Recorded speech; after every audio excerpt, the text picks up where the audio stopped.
પતિદેવને બેવશ કરવા માટે બીજા કોઈ પ્રયોગો, કામણ ટુમણ કાંઈ નથી કર્યું.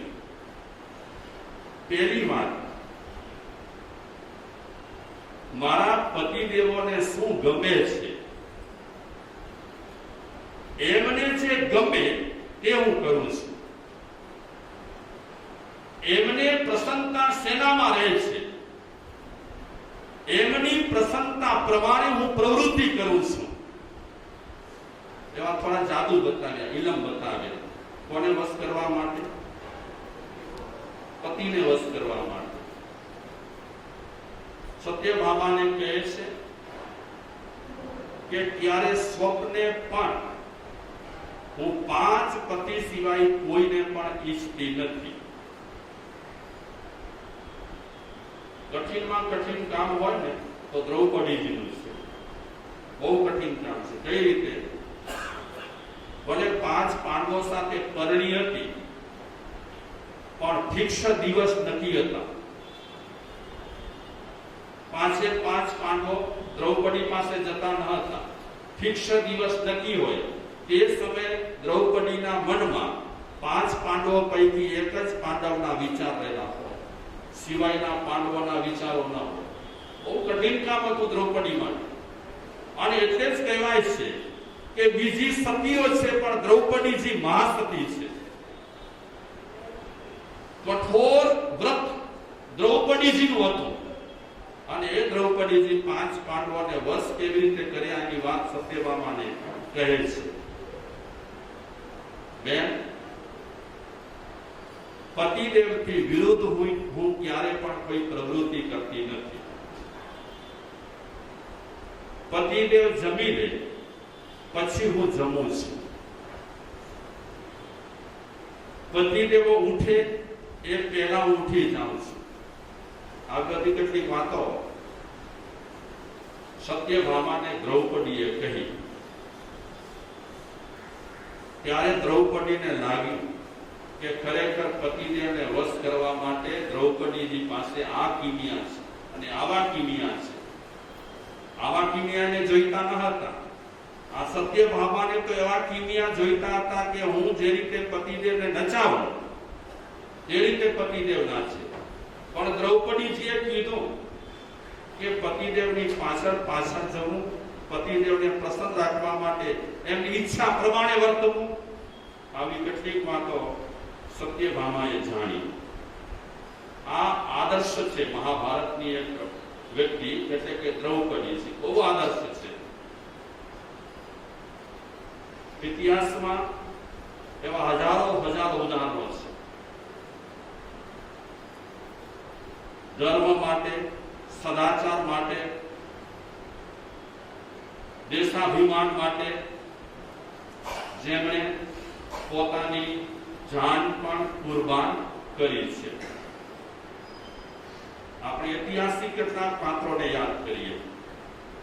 મહારાણા પ્રતાપ, ગુરુ ગોવિંદસિંહજી, ગુરુ તેગ બહાદુરજી, છત્રપતિ શિવાજી મહારાજ. આ બધા લોકો એવા તો ઐતિહાસિક ઘણા પુરુષો રહેલા છે કે દેશ માટે, સદાચાર માટે પોતાની જાતને હોમી દીધી. છત્રપતિ શિવાજી માટે પણ કહેવાય છે, રાખી તું સિરદે શિવા, રાખી તું સિરદે શિવા, દલિત हिंद की लाज, दलित हिंद की लाज, निरलंब हिंदुन को, निर्बल हिंदुन को, तो ही भयो जहाज, तो ही भयो जहाज. આ વાત શિવાજી માટે કહેવામાં આવી છે. દેશ દાજ અને પ્રજાને સુખી કરવા માટે શિવાજી મહારાજાએ પણ ખૂબ પ્રયાસ કર્યા હતા. પણ આ મહાપુરુષોએ લોકાચારનો ત્યાગ નથી કર્યો. લોકાચારનું છડેચોક એમણે નિકંદન કાઢ્યું નથી. લોકાચાર એમણે બધા જાળવ્યા છે. શિવાજી મહારાજ એમના ગુરુ હતા. ગુરુ રામદાસજી રાજ્ય ચલાવતા હોવા છતાં પણ એ માનતા હતા કે પૂરું રાજ્ય અને વહીવટ મારા ગુરુના ચરણમાં છે. એ શિવાજી મહારાજ રામદાસને સમર્પિત રહેલા હતા અને હંમેશા રામદાસજીના આદેશથી એ શિવાજી મહારાજ સંચાલન કરી રહેલા હતા રાજ્યોનું. બનાવ બન્યો એક વખત શિવાજી માટે પણ, છત્રપતિ શિવાજી માટે, કે એમના માણસો એક સરસ મજાની સુંદરીને લઈ આવ્યા, સ્ત્રીને. એમના મને એમ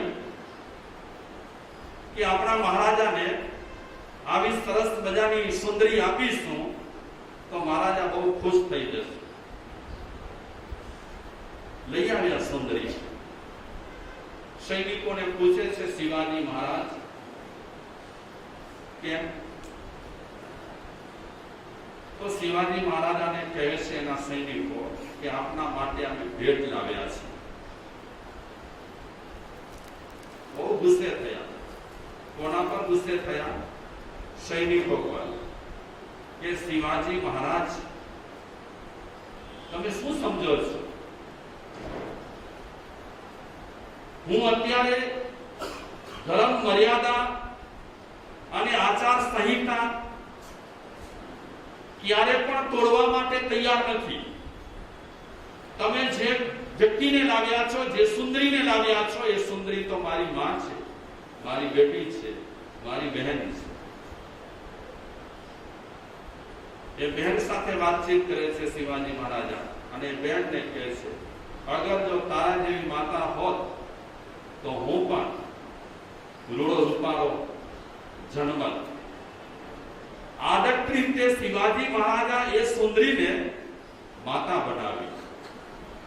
તો આવા આદર્શ પુરુષો દેશ માટે ગૌરવ રૂપેલા હતા.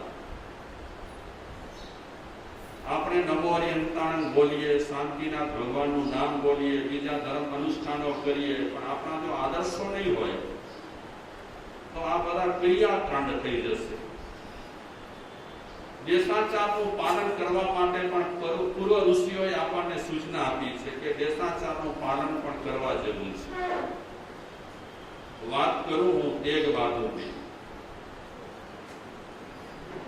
ક્ષમા થઈ ગયા. તેગ બહાદુરજી શીખોના ધર્મગુરુ. એવું તે સમયના બાદશાહે કહેલું તેગ બહાદુરને કે તમે તમારી ચોટી અમને આપી દો, અમે તમને पंजाब आपी दईશું. चोटी अपनी हमें दे दीजिए, चोटी अपनी हमें दे दीजिए और बदले में पूरा पंजाब का सूबा ले लीजिए. अभी ऑफर करेगी बादशाह. चोटी दई देवी એટલે એનો મતલબ શું કે તમે હિન્દુ મટી જાઓ અને અમારી જ્ઞાતિમાં આવી છે. અને એ સમયે તેગ બહાદુરે સણસણતો જવાબ આપ્યો. तेग बहादुर चोटी से रोटी का सौदा नहीं कर सकता. तेग बहादुर चोटी से रोटी का सौदा नहीं कर सकता. सिर दे सकता है, शिखा नहीं. सिर दे सकता है, शिखा नहीं. शिखा मतलब के चोटी. हमें मौत मंजूर है पर धर्म छोड़ना मंजूर नहीं. हमें मौत मंजूर है, धर्म छोड़ना मंजूर नहीं है. आ वाक्यो कोना છે? તેગ બહાદુરના. અને એ તેગ બહાદુરને ક્રૂરતા સાથે માર્યો હતો. तेग बहादुर जो किया कौन मुर्शिद. तेग बहादुर जो किया कौन मुर्शिद.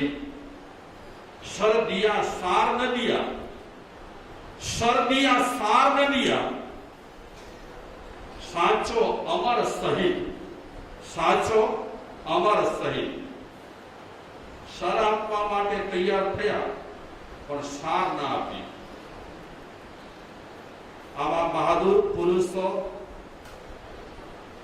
ધર્મની રક્ષા કરવા માટે કુરબાન થયા અને આ લોકો ધર્મની રક્ષા માટે પોતાની જાતને ન્યોછાવર કરતા હતા. એવા જ વાત છે ગુરુ ગોવિંદસિંહજી. ગુરુ ગોવિંદસિંહને એમ કહેવામાં આવ્યું હતું કે તમે તમારો ધર્મ છોડી દો. અગર તમે તમારો ધર્મ છોડવા માટે તૈયાર ન હો તો ગરમ ગરમ અમે તવો તૈયાર રાખ્યો છે. તવો, એ ગરમ ગરમ તવા પર તમારે બેસવું પડશે. અને ગુરુ ગોવિંદસિંહજી તવા પર બેસવા માટે તૈયાર થયા, ગરમ તવા પર,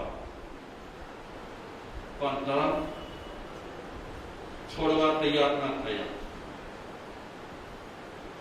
અને એના માટે પણ એક સરસ મજાની રચના છે. આ લોકોને દેશ પ્રેમ પણ હતો, સદાચારી પણ હતા, ધર્મમાં નિષ્ઠ રહેલા હતા, પૈસાથી એ વેચાતા ન હતા. આજે હું જોઉં છું આપણી પરિસ્થિતિ, અત્યારે આપણી એટલી તૈયારી છે, કોઈ વધારેમાં વધારે પૈસા આપી દે આપણે તો ધર્માંતર કરવા માટે પણ આપણે તૈયાર થઈ જઈએ છીએ. એટલી હદ સુધી આપણે આપણી નિષ્ઠા ગુમાવી રહ્યા છીએ. બહુ જ આપણામાં નબળાઈ આવી ગઈ છે. ગુરુ ગોવિંદસિંહ માટે એક રચના છે. માથ રહે યા ના રહે, તજે ન સત્ય અકાલ. માથ રહે યા ન રહે, તજે ન સત્ય અકાલ. कहत कहत ही चुनी गए, कहत कहत ही चुनी गए, गणी गुरु गोविंद लाल. એના બે દીકરાઓને દીવારમાં ચોડી દીધા, એટલે કે ખલાસ કરી દીધા. પણ ગોવિંદસિંહ, ગુરુ ગોવિંદસિંહજીએ ધર્મ છોડવા માટે હરગીજ તૈયાર થયા નહીં. આવા ઐતિહાસિક અનેક ઉદાહરણો છે કે જે ઉદાહરણોનું આપણે પરિશીલન કરીએ, ચિંતન કરીએ તો આપણને પણ જરાક સદાચાર નિષ્ઠ બનવા માટે પ્રેરણા મળે. આજે આપણે જોઈ રહ્યા છીએ આપણા દેશની હાલત પણ અધઃપતનના માર્ગે આપણી એકદમ હરણફાળ છે. ધર્મનિષ્ઠા એટલી તૂટી રહી છે, સદાચાર એટલા તૂટી રહ્યા છે, આચાર સંહિતાઓને આપણે આપણા હાથેથી મોડી ચોડીને ખલાસ કરી રહ્યા છીએ. આવા સમયમાં આવા ઐતિહાસિક ઉદાહરણો આપણા માટે, આપણા ઉત્સાહને વધારવા માટે ઘણા જ ઉપયોગી છે. મહાત્મા ગાંધીજી દેશાચાર અને લોકાચારમાં બહુ ચુસ્ત હતા. વાઇસરોયને મળવા માટે જાય કે અંગ્રેજોના કોઈ પણ મોટા મોટા માણસને મળવા માટે જાય, પણ વેશ એક જ. કેવો વેશ? નીચે ધોતી અને ઉપર ચાદર. લોકાચાર જાળવી રાખ્યા, દેશાચાર જાળવી રાખ્યા, કારણ કે આ બધા લોકો ધર્મનિષ્ઠ અને સદાચારી હતા.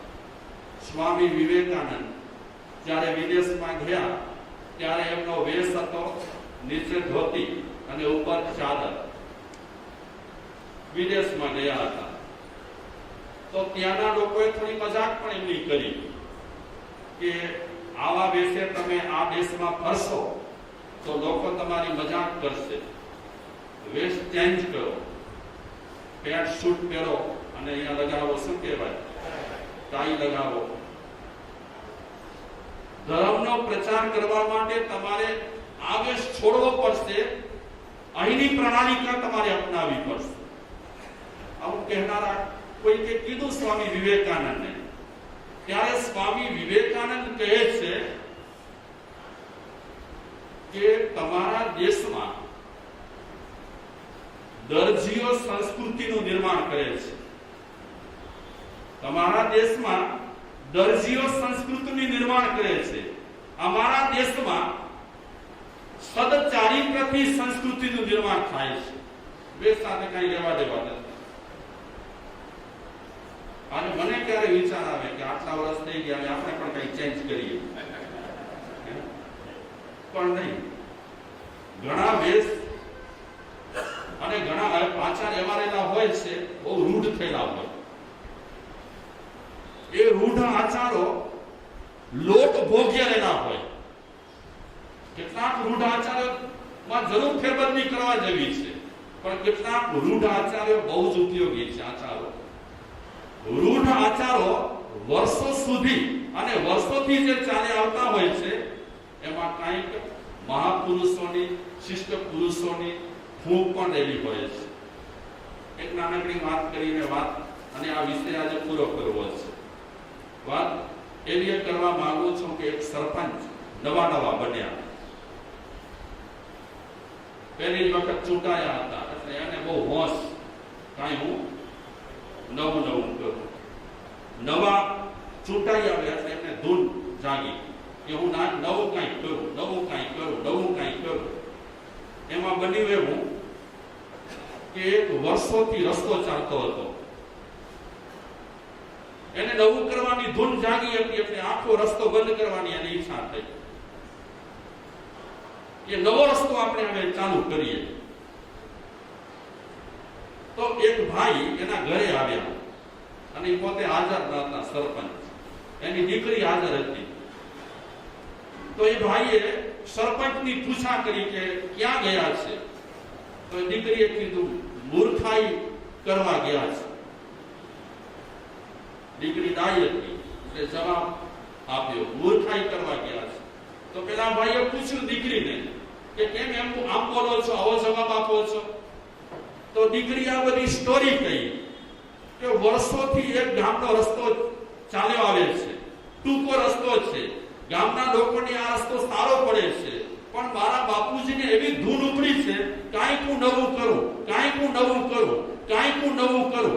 આ નવા કરવામાં આ રસ્તો બંધ કરી દેશે એટલે પૂરી પ્રજાનો વિરોધ લેશે હાથે કરીને. એ રસ્તો કરવાની એમને જરૂર પણ નથી. એટલે હું કહું છું કે મારા બાપુજી મૂર્ખાઈ કરવા ગયા છે. વર્ષોથી જે રસ્તો બંધાઈ ગયો હોય ને એ રસ્તો ચેન્જ ન થાય.